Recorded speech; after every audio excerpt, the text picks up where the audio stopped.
Okay, so now we're looking at the rear, doing the rear doors.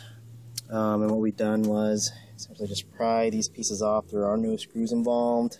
If you have a pry tool, it helps. So these wires are kind of been tossed over to that side, since that's where the those will be going to the other side doors. And what we've had to do is essentially pry into here. So we pop the top, all these pieces, and also those two as well, so we can kind of get to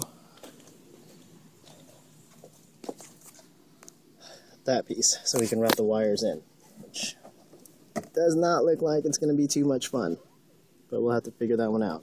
And another problem is the locking mechanism is right next to the speaker. So there's not really, it's not like a front door where you had all this stuff to play with. Here we got kind of a limited amount of space, so we may just need to do a straightforward kind of mount it down here, maybe make a big massive bracket, use our strap to maybe strip. Let me get some of this weather stripping away here. The nice thing is, though, we've only really got two wires to wire up, but it is going to be a bit of a challenge to get that actuator rod where it needs to be. So we might be able to put it in there. Otherwise, we might have to get creative and try something back here.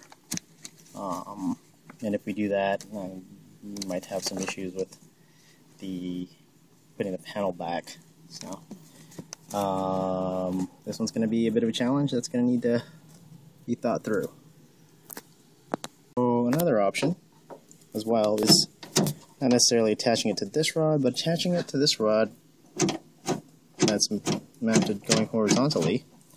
So what we can then do is mount this along the lines of here, and then you would have the rod this way, and then the actuator and the strap up here. So I think that would probably be the best way to do it.